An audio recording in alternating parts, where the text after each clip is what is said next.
In this video, I will show you how to use Flash Fill or the text join function to combine data from across an Excel spreadsheet. And the practice file that we're using for this is a contacts list with lots of personal information of some fictional people. And you can get a copy of this in the description below the video. Notice that the people's names are divided up by first name, initial, and last name. I would like to combine this data into one column. And there are a few different ways you can do this in Excel. In this video, let's look first at Flash Fill. Flash Fill is a great, quick way to make this change.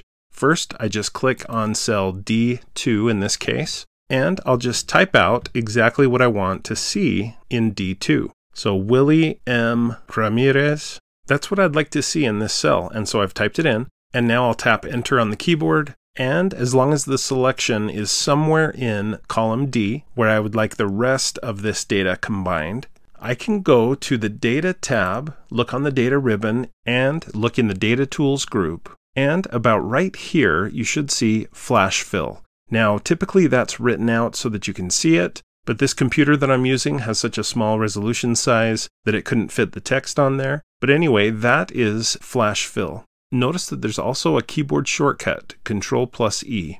Now when I click that, look what it did. Excel examined the spreadsheet that I have and figured out, based on what I had typed, that I was trying to combine information from column A, column B, and column C into one column. And so that's what it did for me, all the way up and down this spreadsheet.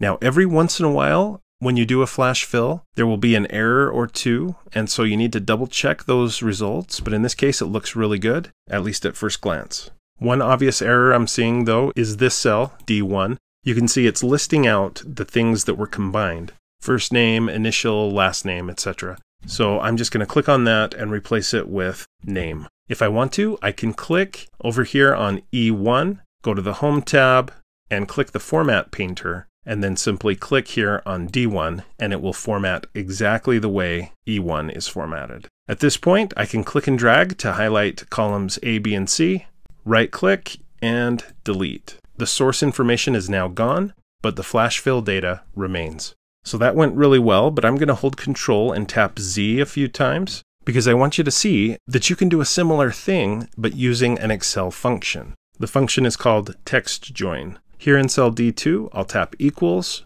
text join, left parenthesis, and here Excel is expecting a delimiter. In other words, what do I want to separate the information in cell A2, for example, from the information in cell B2 and C2? So in this case, I think I just want a space to separate them. And I'll put that space in quotation marks. So quotation, space, quotation. Now I'll put in a comma, and here I need to decide, do I want to ignore empty cells or include empty cells in this text join? I think I want to just ignore empty cells. So I could type true, but true is really the default. So if you want, you can just tap another comma, and it will accept that as the default. Next, I need to select text number 1 that I want to join, and then text number 2, text number 3. So I could do it this way. I could select A2, comma, B2, comma, C2, and then I should put a right parenthesis, tap Enter, and you can see the results. Beautiful. Let's try it again though. Same exact formula, except this time, instead of selecting each cell one by one, I'm just going to click and drag to highlight all 3 of those cells, put in the right parenthesis, and you can see the formula here at the top in the formula bar. That's usually the best place to look at a formula rather than looking in the cell itself. But anyway, up here, I'll just tap Enter on the keyboard, and look, it worked. But that was a little easier and faster to just click and drag to select the information that I wanted to combine. That was easier than clicking one by one and putting commas and all of that. Okay, so next, do I need to do that all over again, but this time for Colin? No, I don't. I can click here on the formula that produced Willie M. Ramirez. And then I can just go here to the autofill handle or fill handle. The lower right corner of that cell has a little green square. I'll just click and hold that and pull down all the way down to the bottom, and you can see it produced the same result as the Flash Fill. Now what about combining information that's not right next to each other in a spreadsheet? So in this case, all 3 parts of this person's name were right next to each other in the spreadsheet, Well, what if I want to also add the zip code of this person? So I could just put a comma at the end of the formula that was already created. And I'll just use this slider to move over and look at zip code. And I'll just click there on I2 in this case. Tap enter on the keyboard.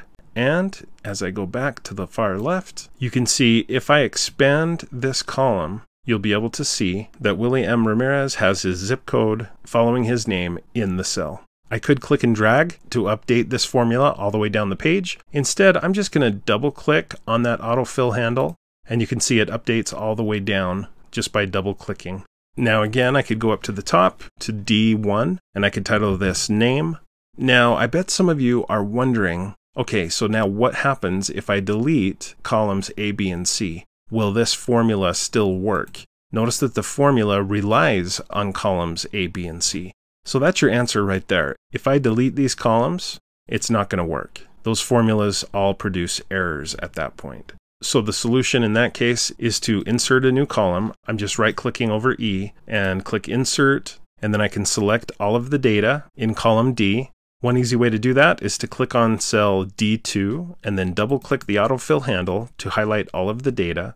And then I can hold Control and tap C to copy. And then here in cell E2, I'm going to go to the Home tab and I'll do a paste, but not just any paste. I'll do a paste special. So the bottom part of that paste button gives you the option to do a paste special. And I'll select values to paste as values, not as formulas. So now when I click on these cells, you can see the contents of the cell is the names of the people and their zip code, in contrast to this column where it has the full formula. So at this point, I can delete not only A, B, and C, but also D. And then once again, I'm going to have to put name as the heading of this column. So in this video, we've looked at two ways to combine data in Excel.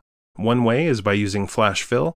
The other is by using the text join function. Thanks for watching. I hope you found this video to be helpful. If you did, please like, follow, and subscribe. And when you do subscribe, click the bell so you'll be notified when I post another video. If you'd like to support my channel, you can do that through my Patreon account, and you'll see a link to that in the description below. And I'd love for you to buy some of our channel merch. Speaking of Patreon, I'd like to give a quick shout out to my $5 Patreon supporters. Thank you so much for all you do to support the channel.